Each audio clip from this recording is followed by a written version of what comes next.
High বন্ধুরা, শুভ সন্ধে। তো আজকে হচ্ছে ভাইফোঁটার সন্ধে, আর ভাইফোঁটার দিনই ভাই কাকা কাকিমা সব চলে গেল, যেহেতু ভাইয়ের অফিস, কাকার ব্যবসা আছে, সেগুলো তো ছুটি যাচ্ছে। সেই কারণে বাবা বললো চ সামনে দুই একটা ঠাকুর দেখে আসি।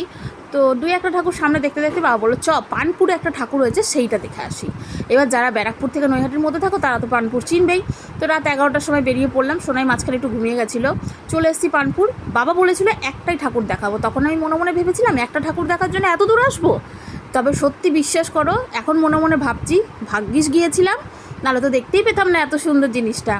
এখানে থিমটা বানিয়েছিল জগন্নাথ ধাম, সত্যি পুরীর দর্শন হয়ে গেল, বিশ্বাস করো।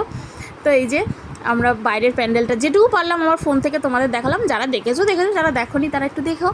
আর এই যে ঢুকে পড়লাম প্যান্ডেলের ভেতরে। প্রথমেই দেখো যজ্ঞ দাদার সঙ্গে আমাদের দেখা হয়ে গেল, ব্যাস একটা সেলফি তুলে নিলাম। তারপরে আর একটু ভেতরে গেলাম, ভেতরটা দারুণ সাজিয়েছিল।